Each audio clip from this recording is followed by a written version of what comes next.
사복음서 마태, 마가, 누가, 요한복음은 그 중에서 이제 마가복음은 예수님의 왕대심을 우리 가운데 강조하여 드러내는 복음서라 할 수 있습니다.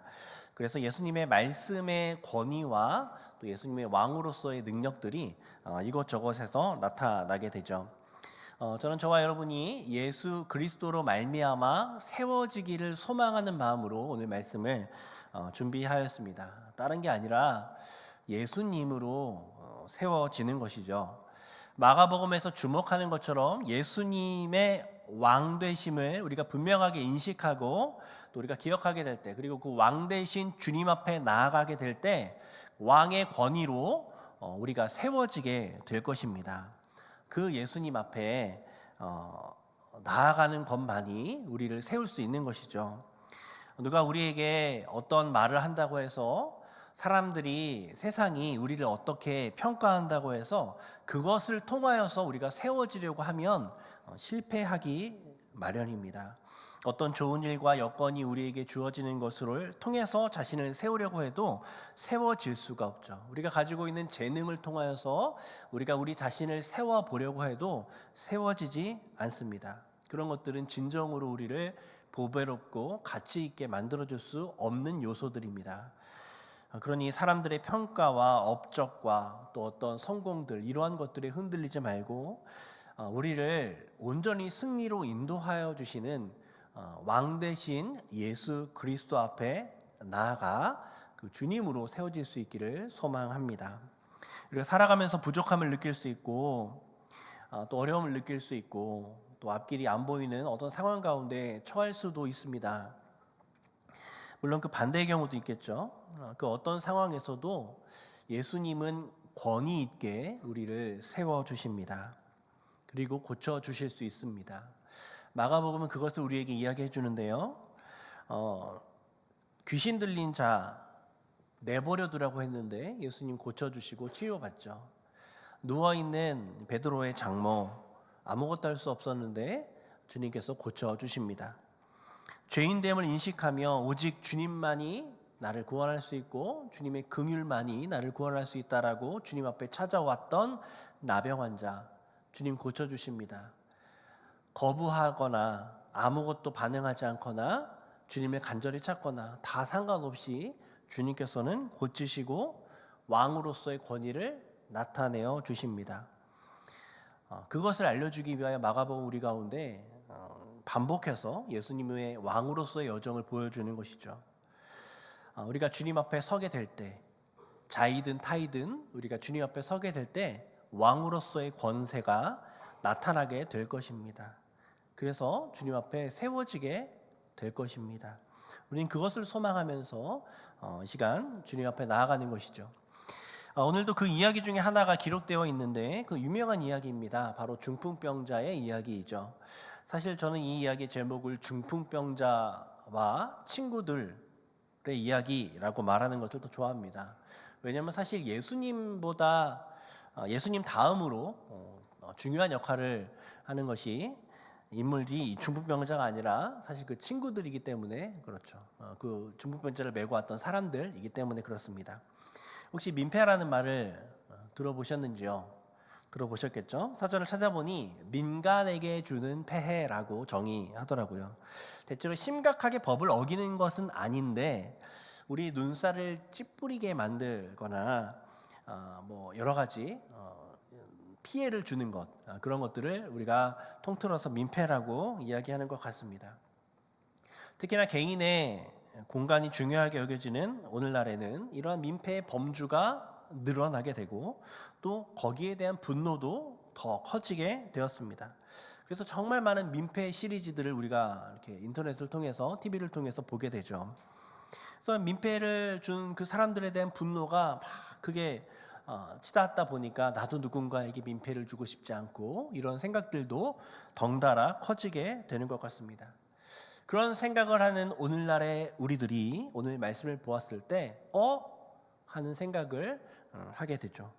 왜냐하면 조금 민폐적인 요소가 나오기 때문에 그렇습니다.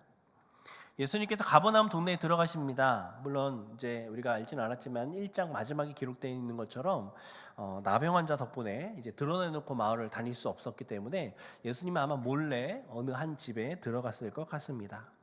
그런데 그럼에도 불구하고 그 소문이 온 동네에 퍼지게 된 것이죠. 사람들이 예수님에게 엄청난 관심을 가지고 있는 겁니다. 그래서 2절 보니까 많은 사람들이 모여들어서 문 앞까지도 들어설 자리가 없는 정도로, 그러니까 문 밖에까지 지금 사람들이 이렇게 다 있는 겁니다. 차고 넘쳐서 집 안에 들어오지 못하고 넘쳐나서 이제 막 많은 사람이 모여 있는 것이죠. 사람들이 왜 그렇게 모여 있을까요?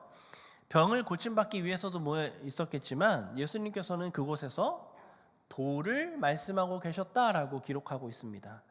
여기서 도는 우리가 잘 알고 있는 로고스, 하나님의 말씀이죠. 말씀 전하고 있었어요. 말씀 듣기 위해서 그 많은 사람들이 모여 있는 겁니다. 수많은 사람들이 모여가지고 우리처럼 이렇게 하나님의 말씀 듣기 위해서, 예수님의 말씀 듣기 위해서 그 자리에 모여 있는 것이죠. 예수님의 최우선 관심은 사실 병 고치는 게 아니었습니다.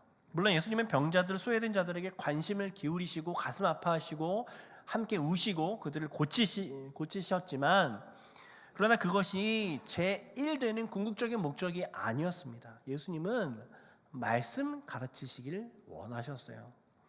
그들에게 가장 중요한 게 사실 문 앞에 있는 그들의 문제들이 해결되는 것이 아니라, 눈앞에 있는 그들의 문제가 해결되는 것이 아니라 궁극적인 그들의 필요, 궁극적인 그들의 영혼의 구원, 그것이 예수님에겐 더 중요했던 겁니다. 그래서 예수님 말씀 가르치길 원하셨어요. 그래서 기회가 있을 때에도 기회가 없을 때에도 주님 말씀 전하시기 힘쓰셨습니다. 그래서 수많은 사람들이 지금 빽빽하게 이 주님의 이 말씀을 들으려고 그 자리에 모여 있는 거죠. 근데 그곳에 불청객 무리가 찾아오는 겁니다. 바로 중풍병자와 중풍병자를 데리고 온 사람들이죠. 중풍병은 오늘날로 따지면 이제 뇌졸중이라고 불리우는 병인데, 뇌혈관에 문제가 생겨서 어떤 반신 마비가 일어나게 되거나 전신 마비가 일어나거나 실어증, 어지럼증 이러한 것들이 유발되는 질병입니다. 예수님 당시 중풍병의 원인을 몰랐을 것 같습니다. 몰랐으니까 치료할 방법도 없었겠죠. 그들 입장에서는 이유를 알 수 없는 어떤 이유로 인해서 갑자기 마비가 오고 사람이 일어나지를 못하고 말을 하지 못하고 이렇게 되는 것들이 아마 천벌이라고 여겨졌을 것도 같습니다. 그런 병을 얻은 중풍병자와 또 그를 데리고 온 사람들이 지금 예수님 계신 집으로 찾아오고 있는 겁니다. 오늘 본문 3절 말씀 보면 사람들이라고 기록되어 있는데, 제 생각에는 가족이나 친구들이었을 것 같습니다. 가족이나 친구들이 아니면 지금 이렇게까지 열심을 내었을까 싶습니다. 그들이 예수님 왔다는 소문 들은 거죠. 어떻게 들었어요? 예수님 몰래 들어왔는데 어떻게 들었습니다. 그리고 중풍병자를 4사람이 들쳐서 메고 예수님께 찾아가서 일어날 수도 없는 상황인 거예요. 들고 찾아왔어요. 왜 그랬을까요? 왜 데려왔을까요? 고침받고 싶어서겠죠. 그들은 예수님이 고칠 수 있다고 생각했던 거예요. 예수님이 아무도 못 고치는 이 중풍병을 고칠 수 있다고 생각했던 겁니다. 자기 친구인 혹은 가족일지도 모르는, 어쩌면 남일지도 모르는 이 중풍병자는 예수님께 고침을 받아야 되는 사람입니다. 예수님의 고침이 필요한 사람이에요. 그런데 스스로의 힘으로는 올 수가 없어요. 도저히 예수님께 나아올 수가 없습니다. 그래서 그들이, 이 주변에 있는 사람들이 나선 거예요. 스스로 나갈 수 없는 사람을 들쳐매고 들쳐업고 예수님께 나아간 거죠. 이 사람들이 없었다면 이 감동적인 이야기가 없었던 거죠. 그들은 예수님이 계신 집 앞에 도착합니다. 근데 도저히 들어갈 수가 없는 거예요. 사람들이 너무 많아서 빽빽해요. 여기서 이제 이 사람들이 결정을 해야 되는 거죠. 솔직히 할 만큼 하지 않았습니까? 어디서 이 정보를 듣고 데리고 오기까지 했고 힘들게 데리고 왔는데 그것만으로도 엄청난 섬김 아닙니까? 근데 지금은 어쩔 수 없는 상황이에요. 포기할 만도 합니다. 아니면 기다렸다가 뭐 어떻게 해보든지 이렇게 생각할 수도 있죠. 그런데 이 사람들이 지금 즉각 예수님을 만나는 것을 포기하지 않고 기발한 생각을 해내는 것이죠. 지붕 위로 올라가서 지붕을 뚫고 예수님께 내려보내자 생각합니다. 그리고 그들은 생각만 한 게 아니라 실제로 그렇게 하죠. 사람들이 민폐라고 말하는 그 일을 그들은 지금 하고 있는 겁니다. 주변에 있는 사람들이 손가락질하고 아이고 위험해, 그러다가 환자가 다치면 어떡해, 뭐 이런저런 이야기를 했을 수도 있겠지만 아랑곳하지 않고 지붕을 뜯어내고 중풍병자, 예수님을 만나야만 하는 그 사람을 끌어내리고 있습니다. 이들이 한 사람을 살리기 위한 그 열심이 참으로 대단합니다. 이 중풍병자를 고칠 수만 있다면 사람들이 뭐라 해도 지붕을 뚫어서라도 예수님 앞에 데려 놓아야겠다, 이 의지가 대단하죠. 오늘 말씀을 통해 우리가 첫 번째 생각해 보게 될 것은 바로 이것입니다. 중풍병자를 주님께 데려간 그 믿음.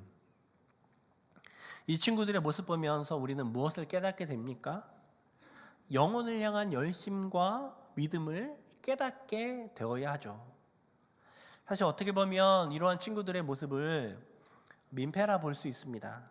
손가락질 받을 만한 행동일 수 있죠. 성도는 민폐를 끼치면 안 되죠. 안 됩니다. 손가락질 받으면 안 돼요. 이 세상의 빛과 소금이 되어야죠. 그것은 전도할 때도 마찬가지입니다. 시대에 맞지도 않고 누가 봐도 효과도 없는 전도의 방식으로 누군가의 눈살을 찌푸리게 만들고 누군가의 시간을 과도하게 빼앗고 개인의 공간을 침범하는 것, 오늘날 사람들에게 민폐로 여겨집니다.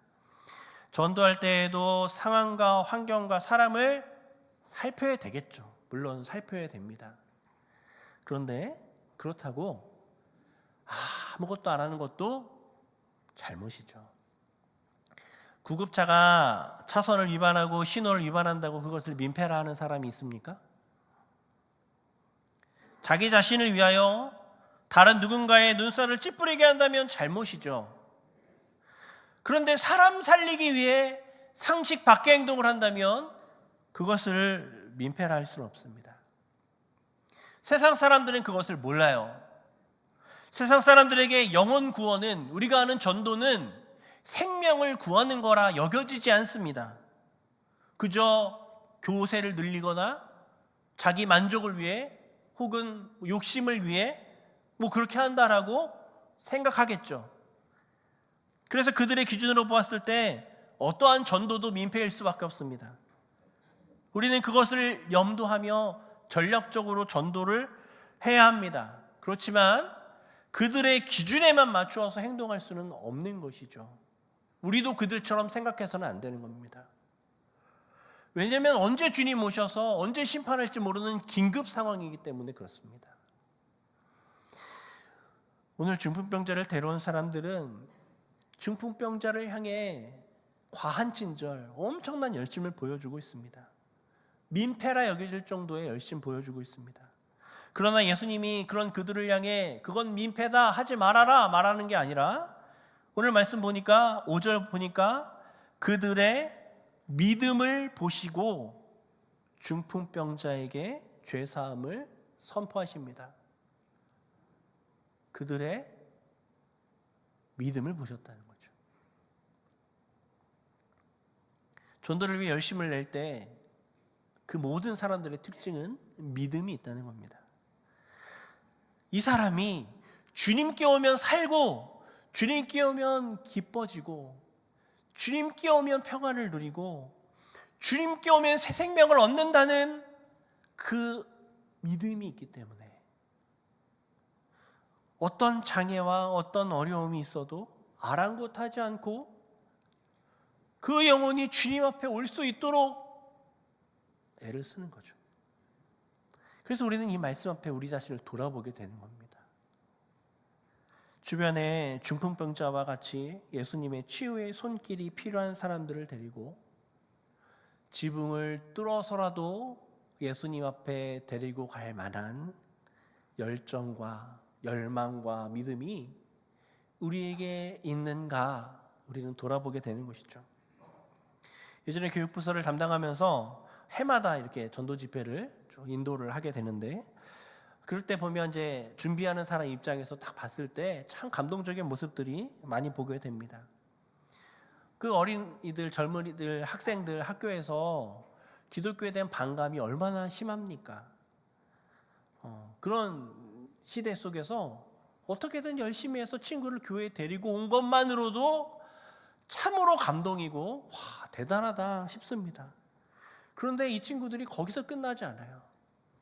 집회 시간 내내, 말씀을 전하는 내내 거기서 옆에 서서 기도하면서 때론 눈물도 흘리고, 이 친구가 혹시 잘 알아듣고는 있는지, 말씀을 듣고는 있는지 계속 기도하고 옆에서 살피는 그런 모습들을 보면서 그 한 영혼을 향한 그 열심을 가진 그 우리 어린 친구들의 모습을 보면서 참으로 감동하게 되는 것이죠. 그뿐만 아니라 우리 교회에서도 이렇게 신방하고 여러 성도님들을 만나보게 되면 정말 오랜 기간 한 영혼을 위해서 기도하며 애쓰고 1, 2년 아니고 10년, 20년, 30년 계속해서 그 한 영혼 위해서 기도하는데 하나님 아직까지 안 들어주신다 불평하는 것이 아니라 끝까지 믿음 가지고 그 영혼 붙들고 기도하는 그 모습들이 참으로 감동이고, 목사가 보았을 때 감동이고 마음을 울리게 됩니다. 목사가 봤을 때도 그러는데 하물며 하나님은 어떠시겠습니까? 하나님이 오늘 말씀 보니까, 주님이 오늘 말씀 보니까 중풍병자의 믿음도 보시지만 그 사람들의 믿음을 보시는 거예요. 우리 모두는 전도자의 사명을 가지고 있습니다. 때로 우리 가족 중에, 우리 친구들 중에, 우리 이웃 중에, 때로는 길 가는 사람 중에 주님께 나아갈 힘이 없는 중풍병자와 같은 사람들이 있는 거예요. 오늘 말씀 보니까 그 사람이 구원받기 위하여 주변에 사람들이 사용됩니다. 주변 사람들의 믿음이 사용되는 것이죠. 오늘 이야기는 우리에게 그것을 요청하고 그것을 교훈하고 있는 것입니다. 함께 주님 앞에 나아갑시다. 함께 주님 앞에 나아가는 저와 여러분 되기를 소망합니다. 이제 우리 두 번째 교훈 생각해 볼 텐데, 예수님은 지금 뭘 하고 계셨다고요? 도를 전하고 계셨습니다. 말씀 전하고 계셨어요. 수많은 사람들이 빽빽하게 모여서 주님 말씀 귀 기울이고 있었습니다. 근데 갑자기 천장에서 흙이 떨어지는 거예요. 천장에서 흙이 떨어지고 들것에 줄이 매달려서 내려와요, 사람이. 어느 누구도 상상하지 못한 일들이 그 자리에서 일어나게 되는 겁니다. 모든 사람들 깜짝 놀라는 것이죠. 여기 천장을 뚫고 지금 들것이 내려와요. 여기에서 지금 들것이, 지금 설교하는 이 시간에 들것이 내려오게 된다면 얼마나 놀라겠습니까? 아니, 이것까지는 아니더라도 어떤 무리가 와가지고 이 사람 고쳐주십시오 소리 지르면서 여기 앞에 온다면 얼마나 소란스럽겠습니까? 야, 저런 민폐가 어디 있어? 저 사람 누구야? 어떻게 막 이런 반응들이 나타나게 될 겁니다. 사실 누구보다 당황스럽고 누구보다 화가 날 법한 분은 예수님이었죠. 지금이 어떤 시간이에요? 예수님이 제일 중요하게 여기는 말씀 전하는 시간이잖아요. 아니, 말씀 다 끝날 때까지 기다렸다가, 밖에서 기다렸다가 기도 받고 가면 되지. 남의 집에 지붕을 뚫고 내려온다는 게 말이나 되는 겁니까? 지금 말씀을 한창 이렇게 잘 전하고 있는데 흐름이 끊겼잖아요. 화가 나고 답답할 법합니다. 어쩌면 예수님 입장에서 정말 이 말씀 듣는 것보다 자기 병 고치는 게 우선이어서 저렇게 말씀 듣는 다른 사람들도 다 방해하면서 이렇게 하는구나 괘씸한 생각이 들 법도 합니다. 그래서 이 충격적인 상을 목도한 사람이 들 것을 한번 보고 그 다음에 어디를 봅니까? 예수님을 바라보겠죠. 스피처인 예수님을 바라볼 겁니다. 지금도 아마 이런 상황이 일어나면 들 것 한번 보고 저를 바라보겠죠. 무슨 얘기를 하려나? 여기에 대해 어떤 반응을 보이려나? 그렇게 모든 사람들은 예수님을 바라봅니다. 그때 예수님은 그것에 어느 누구도 예상하지 못한 말씀을 하십니다. 뭐라 말씀하십니까? 작은 자야, 내 죄사함을 받았느니라. 내 죄사함을 받았느니라. 중풍병자도 놀라고 그 사람들도 놀라고 여기에 있는 말씀 들으러 온 사람들도 놀랍니다. 화를 내는 것도 이해가 되고 병 고쳐줄게 빨리 가 이것도 이해가 되고 말씀이 끝날 때까지 기다리십시오 뭐 그렇게 말하는 것도 이해가 될 겁니다. 그런데 죄사함을 받았다 이 말은 이해가 안 되는 거예요. 너무 뜬금없습니다. 중풍병 고쳐달라고 찾아온 사람 앞에 죄사함을 선언하고 있는 거예요. 주님께서 왜 이런 말씀을 하셨을까요? 그 이유는 10절에 기록되어 있습니다. 인자가 땅에서 죄를 사하는 권세가 있는 줄을 너희로 알게 하려 함이라. 주님께서는 죄사함의 권세가 있다는 것을 주님의 권세를 나타내고 드러내기 위하여 이렇게 말씀하신 거죠. 일부러 이렇게 말씀하신 겁니다. 우리가 상식적으로 생각할 때 죄를 사하는 권세를 가지려면 어떤 자격을 갖춰야 할까요? 죄를 사하려면 첫 번째는 피해 당사자여야 합니다. 만약 어떤 분이 지금 제 강대상에서 올라와서 제 생긴 게 마음에 들지 않는다고 갑자기 저한테 뺨을 탁 때렸어요. 그럼 저는 뺨을 딱 맞고 깜짝 놀랐겠죠. 이런 상황입니다. 이런 상황에서 너무 황당해하고 있는데 오늘 사회를 보신 김원 목사님께서 이렇게 올라오세요. 여기는 저를 때린 사람이 여기 서 있고 김원 목사님이 올라오셨어요. 올라오시는 모습을 보면서 역시 저를 위해서 대변해주고 혼내주려고 우리 김원 목사님 올라오시는구나. 저는 그렇게 생각하고 있겠죠. 그런데 올라오신 김원 목사님께서 그럴 수 있어요. 당신의 죄를 다 용서할게요. 들어가셔도 돼요. 가세요. 네. 이렇게 한다고 하면 저는 이러고 있겠죠. 네, 저는 너무 황당할 겁니다. 이 말이 됩니까? 말이 안 되는 것이죠. 죄를 사하려면 피해를 받은 사람이 그죠? 용서를 해야 되는 것이고 피해를 받은 사람이 이것을 용서할 수 있을 법한 일들이 이제 일어나야 하는 것입니다. 또 죄를 사하는 권세를 가지기 위한 두 번째 요소는 법적인 근거가 있어야 한다는 겁니다. 아무리 피해 당사자라고 해도 피해 당사자가 문제 없다고 해도 이게 사회에 무리를 일으키고 법적인 근간을 뒤흔드는 것이라면 그것은 벌을 받는 것이 합당합니다. 살인을 했는데 살인자 가족들이 다 용서한다고 그냥 살인자를 이렇게 풀어주게 된다면 살인을 하고 피해자 가족과 합의만 하면 되는 그런 이상한 일들이 일어날 수 있겠죠. 말이 안 됩니다. 그러니까 죄에 합당한 벌을 받는 적법한 절차가 있어야 적법한 어떠한 요소가 있어야 죄를 사할 수 있는 권세가 주어지게 되는 것이죠. 우리가 아는 것처럼 우리 예수님은 이 두 가지의 요건을 다 갖추고 계신 분이십니다. 피해 당사자이시고 십자가로 이 모든 죄를 사할 법적인 근거를 마련해 주신 분이시죠.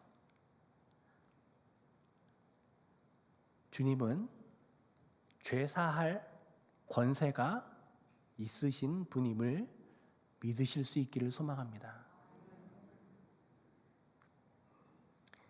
우리가 열심히 뭘 해야 죄를 용서받는 게 아니에요. 우리의 죄가 좀 너무 크면 죄 용서를 못 받는 거 아닙니다. 주님이 죄사함의 권세가 있으세요. 주님께 나아가면 죄사함 받아요. 저는 종종 죄책감으로 인해서 지나치게 힘들어하는 성도님들을 만나게 됩니다. 내가 너무 죄인이어서 교회에 가서 예배를 드릴 자격이 없는 것 같아요. 내가 죄인이어서 이러한 봉사를 할 자격이 없는 것 같습니다. 우울해하고 자신 없어 합니다. 죄에 대하여 무감각한 것도 문제이지만 이렇게 죄로 인해서 지나치게 눌려 있는 것도 정상적인 신앙의 모습이라 할 수 없습니다. 우린 두 가지 마음이 다 균형 있게 있어야 돼요. 그러나 우리 정서를 지배하는 주된 마음은 자유여야 합니다. 자유. 나의 죄가 아무리 커도 예수님의 그리스도의 십자가의 그 권세를 이길 수는 없어요. 죄가 십자가를 이길 수는 없습니다. 죄가 예수님의 사랑을 이길 수 없어요. 정말로 우리의 죄는 사해졌습니다. 예수님에게 그런 권세가 있어요. 예수님은 그 권세로 말씀하시는 겁니다. 작은 자야 내 죄사함을 바라느니라. 정말 우리는 자유케 된 겁니다. 이제 우리는 더 이상 죄의 노예가 아니에요. 자유함으로 사실 소망합니다. 그런데 여러분, 중풍병자에게 죄를 사함받는 것, 그것과 병이 고침받는 것, 어떤 게 더 중요한 일일까요? 이 중풍병자에게. 물론 우리는 죄 사함받는 게 중풍병자에게 더 중요한 일이지라고 얘기할 수 있습니다. 그러나 우리가 중풍병자 입장에서 그의 실제의 삶 속에 들어갔을 때 과연 중풍병자 입장에서 어떤 게 더 중요했을까요? 오늘 말씀 통해 우리가 두 번째 깨닫게 되는 것은, 교훈은 우리의 소망과 관련이 있다는 거예요. 병을 고침받기 위해 나왔어요. 병 고침받는 게 가장 중요하다고 생각했습니다. 병 고침받기 위해 왔어요. 그런데 그에게 예수님께서 뭐라 하십니까? 죄사함을 선언한 것이죠. 예수님은 중풍병자에게 정말 중요한 것이 죄사함이라 여겼습니다. 병을 고침받는 것은 죄사함의 증거이고 현상임을 이야기해 주고 싶었던 겁니다. 그래서 주님께서 정말 중풍병자에게 해주고 싶었던 것은 죄사함이었어요. 제가 어떤 책인지 오래돼서 기억이 나지 않지만 어떤 책을 보다 이런 구절을 본 적이 있습니다. 소망이 구세주가 되어버렸다. 소망이 이루어지는 것을 구원이라고 생각하는 겁니다. 소망이 이루어지기만 하면 자유케 되고 온전해지고 행복해질 수 있다 여기는 겁니다. 중풍병자에게는 병고침이 그랬습니다. 내가 병만 고침받으면 자유케 될 것이고 병고침만 받게 되면 내가 행복할 거다. 오늘날 많은 사람들이 돈을 구세주라 생각합니다.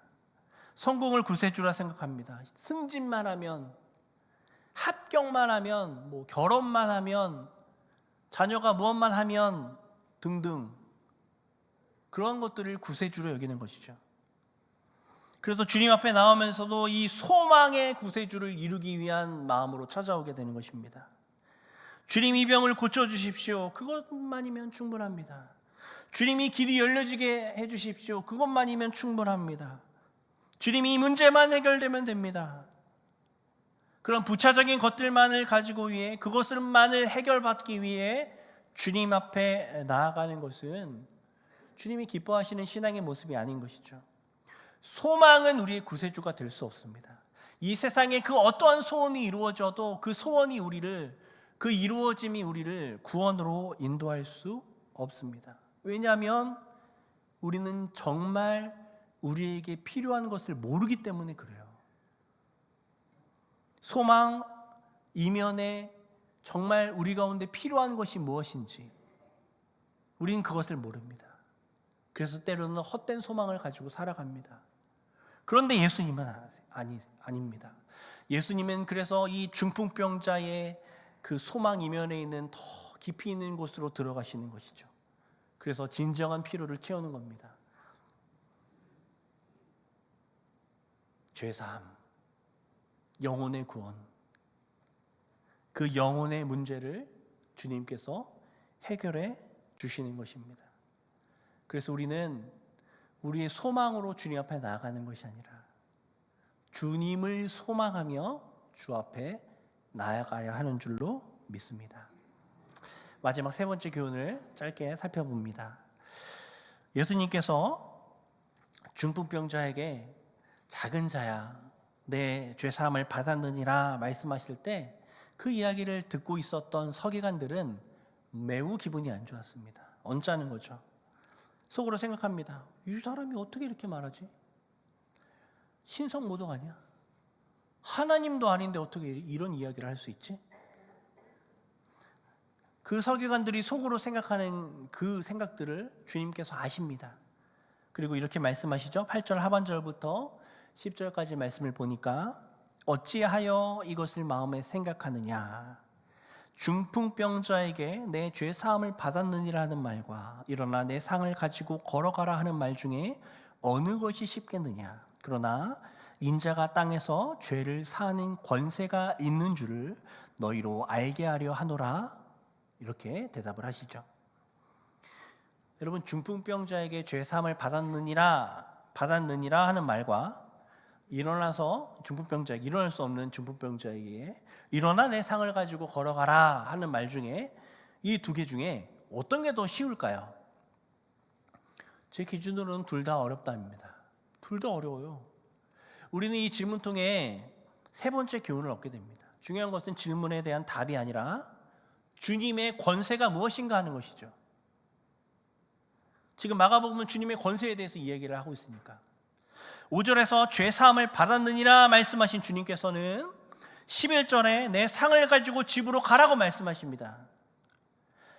영혼의 문제를 해결하신 주님께서는 그 육신의 문제, 삶의 문제도 해결해 주시는 것이죠. 영혼의 문제에만 주가 아니라 삶의 문제에서도 주라는 것을 주님께서는 말씀해 주시는 겁니다. 영혼의 문제만 해결해 주시는 분이 아니라, 그런 권세만 가지고 계신 분이 아니라 삶의 문제까지도 해결해 주실 수 있는 권세를 가지신 분이 예수님이라는 것을 그 자리에서 드러내시는 것입니다. 그래서 그분은 구세주이시고 창조주이십니다. 이 세상의 모든 것들을 주관하시는 창조주이십니다. 섭리하시는 창조주. 그래서 오늘 말씀을 통해서 세 번째 주는 교훈은 주님께서는 구세주의 권세를 가지고 계시고 동시에 생사화복의 이 모든 것들을 주장하실 창조주의 권세를 가지신 권세자이시다. 그걸 말씀해 주는 겁니다. 삶의 모든 질고가 있고 스스로 해결할 수 없는 어떤 문제들이 어떻게 이 일들이 해결될지 모를 암담함이, 그러한 것들이 있을 때 그 문제를 가지고 씨름하는 것이 아니라 그 모든 것을 해결할 수 있는 권세를 가지신 주님 앞에 나아가야 한다는 것을 우리에게 알려주시는 겁니다. 예수님이 답이죠. 예수님만이 구세주가 되십니다. 예수님만이 창조주이세요. 이 모든 걸 해결할 수 있는 능력이 있으세요. 그 주님 앞에 나아가 용기와 힘을 얻고 담대함으로 나아가라. 주님께서 오늘 말씀을 통하여 우리 가운데 교훈하시는 것입니다. 지금 예수님은 내가 누구냐를 가르치고자 하십니다. 내가 누구냐? 나는 내게 나아오는 자, 내게 나와서 구원받기를 원하는 사람을 믿음으로 데리고 오는, 어쨌든 데리고 오는 그 모든 자들을 고치는 분이다. 나는 그런 분이다. 나는 너가 원하는 너의 소망 이면에 있는 진정한 필요를 채우는 그런 분이다. 나는 너의 영적인 육적인 모든 것을 회복시킬 수 있는 참 구원자, 참 권세자이시다. 그러니 나에게 나오라고 주님께서 말씀하시는 겁니다. 사랑하는 성도 여러분, 예수님 안에 있으면 됩니다. 믿으시죠? 예수님이면 충분합니다. 다른 어떤 것 필요 없습니다. 이 세상 어떤 것도 우리의 참된 소망이 될 수 없습니다. 그래서 우리 힘으로 해결하려 아둥바둥 절망하고 힘들어하고 쓰러지지 마시고 주님 앞으로, 그래서 그 안에서 참된 구원을 누리실 수 있는, 그리고 그렇게 주님 앞에 나아가는 한 주로 사시는 저와 여러분 되기를 간절히 소망합니다.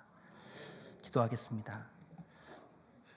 아버지 하나님, 하나님 우리를 사랑하여 주셔서 이 자리에 엎드려 하나님의 말씀 청종하고 우리의 구원이 되시고 우리 영육의 온전함이 되시는 그 예수님 앞에 나아감을 듣게 하심에 감사드립니다. 주님, 주님께서 말씀하시고 요구하시는 것처럼 우리가 주님 앞에 나아갈 수 있게 하여 주옵소서. 우리만 주님 앞에 나아가는 것이 아니라 우리 주변에 있는 구원이 필요한 사람과 함께 주님 앞에 나아갈 수 있는 우리 모두가 되게 하여 주옵소서. 말씀하신 주님께서 우리의 삶 가운데 이루실 줄 믿고 감사드리며 예수님 이름으로 기도드립니다. 아멘.